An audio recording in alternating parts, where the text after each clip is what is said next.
Hello hi ಸ್ನೇಹಿತರೆ, ದ್ವಿತೀಯ PUCಯ question number 34 report the following conversation English grammar ನೋಡ್ತಾ ಇದ್ದೇವೆ.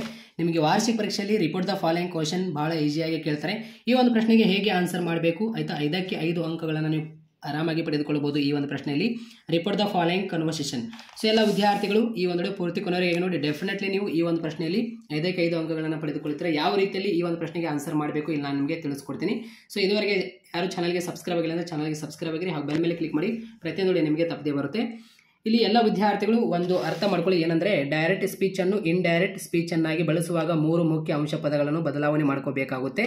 ಯಾವ ವರ್ಬ್ಸ್ ಆಗಿರಬಹುದು ಮತ್ತು ಪ್ರೊನೌನ್ಸ್ ಮತ್ತು ಸರ್ಟನ್ ವರ್ಡ್ಸ್.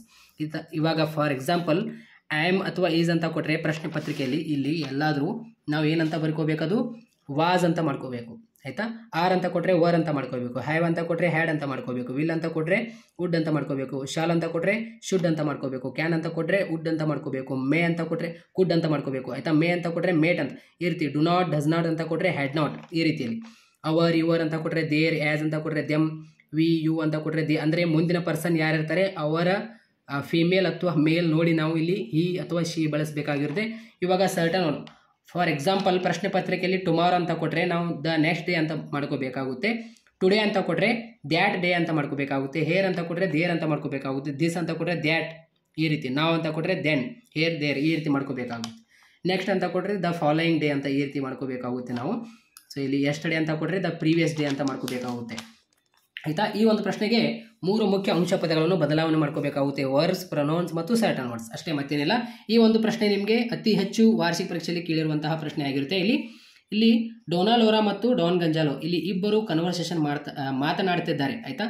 ಇವಾಗ ಇಲ್ಲಿ ಡಾನ್ ಗೊಂಜಾಲೋ ಮತ್ತು ಡೋನಾ ಲೋರಾ ಇಬ್ಬರು ಇಲ್ಲಿ ಮಾತನಾಡುತ್ತಿದ್ದಾರಲ್ಲ, ನಾವು ಇಲ್ಲಿ ಇವಾಗ ಕನ್ವರ್ಸೇಷನ್ ಇವಾಗ ಆನ್ಸರ್ ಮಾಡಬೇಕು ಆಯಿತಾ. ಬಹಳ ಈಸಿ ಇದೆ ಈ ಒಂದು ಪ್ರಶ್ನೆ. ಸೊ ಎಲ್ಲ ವಿದ್ಯಾರ್ಥಿಗಳು ಈ ಒಂದು ಪ್ರಶ್ನೆಯಲ್ಲಿ 5ಕ್ಕೆ 5 ಅಂಕಗಳನ್ನು ಆರಾಮಾಗಿ ಪಡೆದುಕೊಳ್ತೀರಾ. ಇಲ್ಲಿ ಒಂದು ಎಲ್ಲ ವಿದ್ಯಾರ್ಥಿಗಳು ಹೇಳುವುದೇನೆಂದರೆ ಇವಾಗ ಅಸೇಟು ಸೆಂಟೆನ್ಸ್ ಅಂತ ಇರುತ್ತೆ. ಇವಾಗ ಫಾರ್ ಎಕ್ಸಾಂಪಲ್ ನಿಮಗೆ ಇಲ್ಲಿ ನಾನು ತೋರಿಸ್ಬಿಡ್ತೀನಿ. ಇವಾಗ ಇಲ್ಲಿ ರಿಪೋರ್ಟರ್ ಅಂದರೆ ನಾನೇ, ಇವಾಗ ರಿಸೀವರ್ ಅಂದರೆ ನೀವು, ಅಂದರೆ ನಾನು ಹೇಳಿದ್ದು ಮಾತು ಯಾರು ಸ್ವೀಕರಿಸಿಕೊಂಡರೂ ನೀವು ಆಯಿತಾ. ಸೊ ಇವಾಗ ಹಾಗೆ ಇಲ್ಲಿ ಡೋನಾ ಲೋರಾ ಇವರು ರಿಪೋರ್ಟರ್, ಇವರು ರಿಸೀವರ್. ಇವರು ಹೇಳಿದ್ದ ಮಾತು ಯಾರು ಸ್ವೀಕರಿಸಿಕೊಂಡರು ಡಾನ್ ಗೊಂಜಾಲೋ ಆಯಿತಾ. ಇವರು ಹೇಳಿದ್ದ ಮಾತು ಯಾರು ಸ್ವೀಕರಿಸಿಕೊಂಡರು ಡಾನ್ ಗೊಂಜಾಲೋ ಆಯಿತಾ.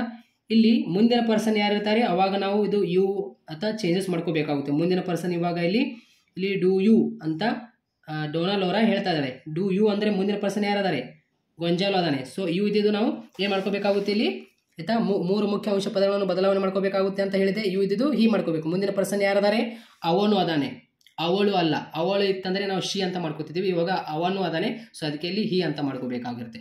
ಇವಾಗ ಇಲ್ಲಿ ಎಸ್ ಆರ್ ನೋ ಕ್ವಶನ್ ಅಲ್ಲಿ ರಿಪೋರ್ಟೆಡ್ ಆಸ್ಕ್ಡ್ ಇಲ್ಲಿ ಇಫ್ ಅಂತ ಬರುತ್ತೆ. ಇಲ್ಲಿ ರಿಪೋರ್ಟೆಡ್ ಸೇಡ್ ಅಥವಾ ಟೋಲ್ಡ್ ಯಾವುದಾದ್ರು ಒಂದು ಬಳಕೆ ಮಾಡಬೇಕು. ಇಲ್ಲಿ ದ್ಯಾಟ್ ಅಂತ ಬರುತ್ತೆ ಅಸೆಟಿವ್ ಸೆಂಟೆನ್ಸ್ ನಲ್ಲಿ. ಅಂದರೆ ಇವಾಗ ಫಾರ್ ಎಕ್ಸಾಂಪಲ್ ಇವಾಗ ಈ ಒಂದು ಸೆಂಟೆನ್ಸ್ ಕೊಟ್ಟಿದಾರಲ್ಲ, ಈ ಒಂದು do you use a shoe brush as a handkerchief ಅಂತ ಕೊನೆಯಲ್ಲಿ ಕ್ವಶನ್ ಮಾರ್ಕ್ ಇದೆ. ಇದು ಕ್ವಶನ್ ಮಾರ್ಕ್ ಆಗಿರುತ್ತೆ. ಯಾವುದೇ ರೀತಿಯಲ್ಲಿ ಪ್ರಾರಂಭದಲ್ಲಿ WH ಕ್ವಶನ್ ಪ್ರಾರಂಭ ಆಗಿಲ್ಲ. ಡೂ ಯು ಅಂದರೆ ಕೇಳ್ತಾ ಇದ್ದಾಳೆ ಯಾರು ಡೋನಾ ಲೋರಾ. ಸೊ ಅದಕ್ಕೆ ಇದು ಕ್ವಶನ್ ಮಾರ್ಕ್ ಆಗುತ್ತೆ. ಅದಕ್ಕೆ ನಾವು ಅವಾಗ ರಿಪೋರ್ಟರ್ ಅಂದರೆ ಯಾರು ಡೋನಾ ಲೋರಾ ಆಸ್ಕ್ಡ್ ಅಂತ ಬರೆದು ಡಾನ್ ಗೊಂಜಾಲೋ ಅದರ ಪಕ್ಕದಲ್ಲಿ ಇಫ್ ಅಂತ ಬರೀಬೇಕು. ಆಮೇಲೆ ಯು ಇದ್ದಿದ್ದು ಚೇಂಜಸ್ ಮಾಡ್ಕೋಬೇಕು, ಹಿ ಅಂತ ಮಾಡ್ಕೊಂಡು. ಆಮೇಲೆ ಡೂ ಇದ್ದಿದ್ದು ಡಿಡ್ ಅಂತ ಮಾಡ್ಕೋಬೇಕು. ಅರ್ಥ ಆಯ್ತಾ. ಸೊ ಈ ರೀತಿಯಲ್ಲಿ ಡೈರೆಕ್ಟ್ ಸ್ಪೀಚನ್ನು ಇಂಡೈರೆಕ್ಟ್ ಸ್ಪೀಚನ್ನಾಗಿ ಬಳಸುವಾಗ 3 ಮುಖ್ಯ ಅಂಶ ಪದಗಳನ್ನು ಬದಲಾವಣೆ ಮಾಡ್ಕೋಬೇಕಾಗುತ್ತೆ. ಇವಾಗ ಇಲ್ಲಿ ನೋಡಿ, ಅದೇ ರೀತಿ ಇಲ್ಲಿ what right have you to criticise my action ಇಲ್ಲಿ ಕ್ವಶನ್ ಮಾರ್ಕ್ ಇದೆ.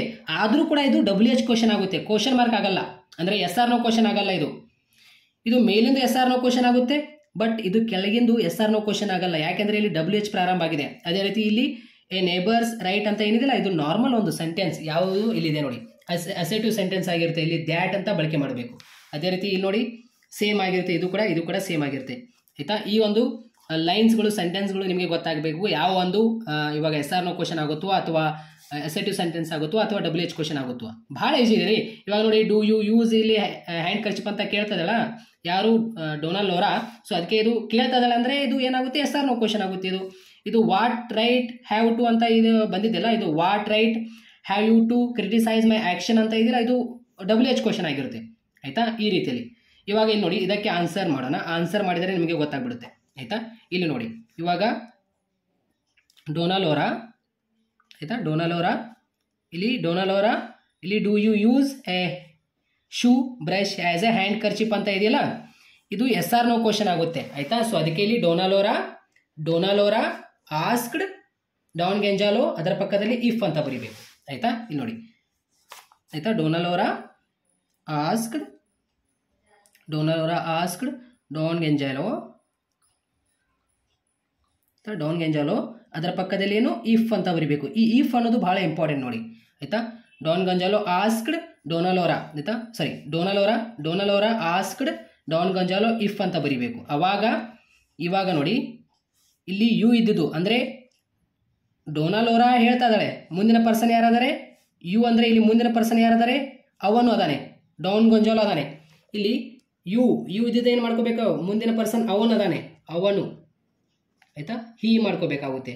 ಅಕಸ್ಮಾತ್ ಅಲ್ಲಿ ಇಲ್ಲೇ ಡೌನ್ ಗೊಂಜಾಲೋ ಮೇಲೆ ಇಲ್ಲಿ ಲೋರಾ ಕೆಳಗಡೆ ಇತ್ತಂದರೆ ಅವಾಗ ನಾವು ಇಲ್ಲಿ ಶಿ ತೆಗೆದುಕೊಳ್ತಿದ್ವಿ. ಇವಾಗ ಇಲ್ಲಿ ಹೀ ಆಯಿತಾ, ಹೀ ತೆಗೆದುಕೊಳ್ಬೇಕು.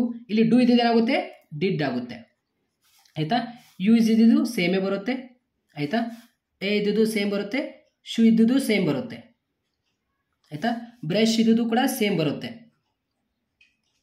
ಆಯಿತಾ. ಅದೇ ರೀತಿ ಇಲ್ಲಿ ಆ್ಯಸ್ ಇದ್ದಿದ್ದು ಏನಾಗುತ್ತೆ, ಇಲ್ಲಿ ನೋಡಿ ಆ್ಯಸ್ ಇದ್ದಿದ್ದು ಏನಾಗುತ್ತೆ, ದೆಮ್ ಆಗುತ್ತೆ, ಆ್ಯಸ್ ಇದ್ದುದು ದೆಮ್. ಅದೇ ರೀತಿ ಇಲ್ಲಿ ಎ ಇದ್ದುದು ಹ್ಯಾಂಡ್ ಕರ್ಚಿಪ್ ನೋಡಿ, ಎ ಇದ್ದುದು ಏನೂ ಚೇಂಜಸ್ ಆಗಲ್ಲ, ಹ್ಯಾಂಡ್ ಕರ್ಚಿಪ್ ಆಯಿತಾ. ಕ್ವಶನ್ ಮಾರ್ಕ್ ಬರೆಯಕ್ಕೆ ಹೋಗಬೇಡಿ, ಹ್ಯಾಂಡ್ ಕರ್ಚಿಪ್ ಮುಗೀತು. ಇದು 1 ಮಾರ್ಕ್ಸ್ ಬಂತು ನಮಗಿಲ್ಲಿ. ಸೊ ನಿಮಗೆ ಅರ್ಥ ಆಗಬೇಕಂತ ಹೇಳ್ತಾ ಇದ್ದಾನೆ. ಈ ರೀತಿ ನೀವು ವಾರ್ಷಿಕ ಪರೀಕ್ಷೆಯಲ್ಲಿ ಈ ರೀತಿ ಬರೆಯಕ್ಕೆ ಹೋಗಬೇಡಿ ಆಯಿತಾ. 1 ಮಾರ್ಕ್ಸ್ ಬಂತು ಇವಾಗ ಆಯಿತಾ. ಈ ಒಂದು ಸೆಂಟೆನ್ಸ್ ಮುಗೀತು. ಇವಾಗ ಇಲ್ಲಿ Don Gonzalo what right have you to criticise my action, ಇಲ್ಲಿ ವಾಟ್ ಅಂತ ಇದೆ, WH ಕ್ವಶನ್ ಇದೆ. ಸೊ ಅದಕ್ಕೆ ಇಲ್ಲಿ ಡಾನ್ ಗೆಂಜಾಲೋ ಆಸ್ಕ್ಡ್, ಅಲ್ಲಿ ಕೂಡ ಆಸ್ಕ್ಡೇ ಬರುತ್ತೆ. ಇಲ್ಲಿ ನೋಡಿ WH ಕ್ವಶನ್ ಅಲ್ಲಿ ಏನು ಬರುತ್ತೆ, ರಿಪೋರ್ಟರ್ ಅಂದರೆ ಯಾರು, ಡಾನ್ ಗೆಂಜಾಲೋ ಆಸ್ಕ್ಡ್ ಡೋನಾಲೋರಾ, ಅದರ ಪಕ್ಕದಲ್ಲಿ WH ಕ್ವಶನೇ ಬರೀಬೇಕು ಆಯಿತಾ. ಇಲ್ಲಿ ನೋಡಿ ಡಾನ್ ಗೆಂಜಾಲೋ ಆಸ್ಕ್ಡ್ ಡೋನಾಲೋರಾ ಆಯಿತಾ, ಡೋನಾಲೋರಾ ಅದರ ಪಕ್ಕದಲ್ಲಿ WH ಕ್ವಶನೇ ಬರೀಬೇಕು. ಇದೇನಿದಿಲ್ಲ ಇದೇ ಬರೀಬೇಕು, ಇಲ್ಲಿ ಸೇಮ್ ವಾಟ್ ಅಂತಾನೆ ಬರೀಬೇಕು ಆಯಿತಾ. ಇವಾಗ ಇಲ್ಲಿ ರೈಟ್ ಇದ್ದಿದ್ದು ರೈಟೇ ಆಗುತ್ತೆ, ಯಾವುದೇ ರೀತಿ ಚೇಂಜಸ್ ಆಗಲ್ಲ. ಹ್ಯಾವ್ ಇದ್ದಿದ್ದು ಏನಾಗುತ್ತೆ ಸ್ನೇಹಿತರೆ, ಇಲ್ಲಿ ನೋಡಿ ಹ್ಯಾವ್ ಇದ್ದಿದ್ದು ಏನಾಗುತ್ತೆ, ಹ್ಯಾಡ್ ಆಗುತ್ತೆ ಆಯಿತಾ, ಹ್ಯಾವ್ ಇದ್ದಿದ್ದು ಹ್ಯಾಡ್ ಆಗುತ್ತೆ. ಅದೇ ರೀತಿ ಯು ಇದ್ದಿದ್ದು ಅಂದರೆ ಡಾನ್ ಗೊಂಜಾಲೋ ಯು ಅಂತ ಕೇಳ್ತಾ ಇದ್ದಾನೆ, ಯಾರಿಗೆ, ಮುಂದಿನ ಪರ್ಸನ್ ಯಾರದಾರೆ, ಡೋನಾಲೋರಾ ಅವಳು ಅದಾಳೆ ಆಯಿತಾ. ಯು ಇದ್ದಿದ್ದು ಏನು ಮಾಡ್ಕೋಬೇಕು ನಾವು, ಶಿ ಆಯಿತಾ, ಶಿ ಮಾಡ್ಕೋಬೇಕು. ಅದೇ ರೀತಿ ಇವಾಗ ಟು ಇದ್ದಿದ್ದು ಸೇಮೇ ಬರುತ್ತೆ ಆಯಿತಾ, ಕ್ರಿಟಿಸೈಸ್ ಇದ್ದಿದ್ದು ಸೇಮೇ ಬರುತ್ತೆ, ಕ್ರಿಟಿಸೈಸ್. ಮೈ ಇದ್ದಿದ್ದು ಏನಾಗುತ್ತೆ, ಯಾಕಂದರೆ ಅವನೇ ಹೇಳ್ತಾ ಇದ್ದಾನೆ ಮೈ ಆ್ಯಕ್ಷನ್ ಅಂತ, ಡಾನ್ ಗೊಂಜಾಲೋ ಮೈ ಇದ್ದರೆ ಅವನೇ. ಇಲ್ಲಿ ನೋಡಿ ಇವಾಗ ಮೈ ಇದ್ದಿದ್ದು ಏನು ಮಾಡ್ಕೋಬೇಕು ನಾವು, ಮೈ ಇದ್ದಿದ್ದು ಹೀಸ್ ಅಂತ ಮಾಡ್ಕೋಬೇಕು, ಹೀಸ್ ಆ್ಯಕ್ಷನ್ ಅಂತ, ಹೀಸ್ ಆ್ಯಕ್ಷನ್ ಮುಗೀತು. ಈ ರೀತಿ ಆನ್ಸರ್ ಮಾಡಬೇಕು ನೋಡಿರಿ. ಅದೇ ರೀತಿ ಇವಾಗ ಇಲ್ಲಿ ನೋಡಿ, ಇವಾಗ ಇದು ಲೈನ್ ಮುಗೀತು. ಇವಾಗ ಡೋನಾಲೋರಾ ಎ ನೇಬರ್ಸ್ ರೈಟ್ ಅಂತ ಇದೆ ಆಯಿತಾ. ಇದು ಒಂದು ನಾರ್ಮಲ್ ಆಗಿರುತ್ತೆ, ಯಾವುದು ಅಸೇಟಿವ್ ಸೆಂಟೆನ್ಸ್ ಆಯಿತಾ. ಟೋಲ್ ಅಥವಾ ಸೇಡ್ ಯಾವುದಾದ್ರೂ ಒಂದು ಬಳಕೆ ಮಾಡಿ ಅದರ ಪಕ್ಕದಲ್ಲಿ ದ್ಯಾಟ್ ಯೂಸ್ ಮಾಡಿ ಆಯಿತಾ. ಇದು ನೋಡಿ ಇವಾಗ ಇಲ್ಲಿ ಡೋನಾಲೋರಾ ಆಯಿತಾ, ಡೋನಾಲೋರಾ ಸೇಡ್ ಅಥವಾ ಟೋಲ್ಡ್ ಯಾವುದಾದ್ರೂ ಒಂದು ಬಳಕೆ ಮಾಡಿ ಅಂತ ಹೇಳಿದ್ದೇನೆ. Said Don Gonzalo that a neighbour, same ಅದೇನಿದಿಲ್ಲ ಅದೇ ಬರೀಬೇಕು, ಎ ನೇಬರ್ಸ್ ರೈಟ್ ಅಂತ ಆಯಿತಾ, ಎ ನೇಬರ್ಸ್ ರೈಟ್ ಅಂತ ಮುಗೀತು. ಇವಾಗ ಇದು ಮುಗೀತು. ಇವಾಗ ಡಾನ್ ಗೊಂಜಾಲೋ ಮತ್ತೆ ಹೇಳ್ತಾನೆ ಆಯಿತಾ. ಏನು ಡಾನ್ ಗೊಂಜಾಲೋ ಏನು ಹೇಳ್ತಾನೆ, ಡಾನ್ ಗೊಂಜಾಲೋ ನೋಡಿ, Don Gonzalo I do not care to listen to nonsense ಅಂತ ಹೇಳ್ತಾನೆ. ಇದೇನಾಗುತ್ತೆ, ಒಂದು ನಾರ್ಮಲ್ ಸೆಂಟೆನ್ಸ್ ಆಗಿರುತ್ತೆ ಇದು ಕೂಡ ಆಯಿತಾ.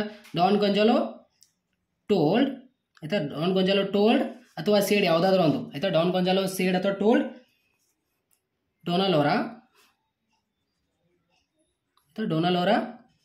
ದ್ಯಾಟ್, ಅಥವಾ ನೀವು ರಿಪ್ಲೈಡ್ ದ್ಯಾಟ್ ಅಂತ ಬರೆದ್ರು ಕೂಡ ಓಕೆ ಆಯಿತಾ. ಇವಾಗ ಡೋನಾಲೋರಾ ಅಂದರೆ ಡಾನ್ ಗೊಂಜಾಲೋ ರಿಪ್ಲೈಡ್ ದ್ಯಾಟ್ ಡೋನಾಲೋರಾ ಅಂತ, ಅಂದರೆ ಡಾನ್ ಗೊಂಜಾಲೋ ರಿಪ್ಲೈಡ್ ದ್ಯಾಟ್ ಡೋನಾಲೋರಾ ಅಂತ ಈ ರೀತಿ ಬರೆದ್ರು ಕೂಡ ಓಕೆ, ದ್ಯಾಟ್ ಅಂತ ಬರೆದು. ಇವಾಗ ಇಲ್ಲಿ ಐ ಇದ್ದೇನಾಗುತ್ತೆ ಅಂದರೆ ಅವನೇ ಹೇಳ್ತಾ ಇದ್ದಾನೆ ಐ ಡು ನಾಟ್ ಕೇರ್ ಅಂತ ಹೇಳ್ತಾ ಇದ್ದಾನೆ. ಅಂದರೆ ಐ ಇದ್ದಿದ್ದು ಏನು ಮಾಡ್ಕೋಬೇಕು ನಾವು ನೋಡಿ, ಐ ಇದ್ದಿದ್ದು ಹಿ ಆಯಿತಾ, ಹಿ ಡೂ ಇದ್ದಿದ್ದೇನಾಗುತ್ತೆ, ಹಿ ಡೂ ಇದ್ದಿದ್ದು ಡಿಡ್ ಆಗುತ್ತೆ ಆಯಿತಾ. ನಾಟ್ ಇದ್ದಿದ್ದು ಸೇಮೇ ಬರುತ್ತೆ, ಕೇರ್ ಇದ್ದಿದ್ದು ಸೇಮೇ ಬರುತ್ತೆ, ಯಾವುದೇ ರೀತಿ ಚೇಂಜ್ ಆಗೋಲ್ಲ. ಟು ಇದ್ದಿದ್ದು ಸೇಮ್ ಬರುತ್ತೆ, ಲಿಸನ್ ಇದ್ದಿದ್ದು ಸೇಮ್ ಬರುತ್ತೆ, ಯಾವುದೇ ರೀತಿ ಚೇಂಜಸ್ ಆಗೋಲ್ಲ.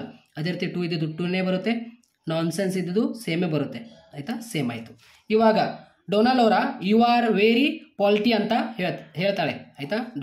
ಡೊನಾಲೋರಾ ಅವಾಗ ಇಲ್ಲಿ ಡೊನಾಲೋರಾ ರಿಪ್ಲೈಡ್ ದ್ಯಾಟ್ ಅಂತ ಬರೆದ್ರು ಕೂಡ ಓಕೆ ಆಯಿತಾ. ಯಾಕೆಂದರೆ ನಾರ್ಮಲ್ ಸೆಂಟೆನ್ಸ್ ಆಗಿರುತ್ತೆ ಇದು.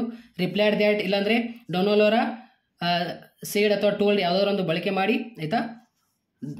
ಡಾನ್ ಗೊಂಜಾಲೋ ಅಂತ ಈ ರೀತಿ ಬರೆದು ಕೂಡ ಓಕೆ. ಇಲ್ಲಿ ಇವಾಗ ಡೈರೆಕ್ಟಾಗಿ ನಾನು ಡೊನಾಲೋರಾ ರಿಪ್ಲೈಡ್ ದ್ಯಾಟ್, ಯಾರಿಗೆ, ಡಾನ್ ಗೊಂಜಾಲೋ ಆಯಿತಾ. ಡಾನ್ ಗೊಂಜಾಲೋ ಅದರ ಪಕ್ಕದಲ್ಲಿ ದ್ಯಾಟ್ ಬರಬೇಕು ಆಯಿತಾ.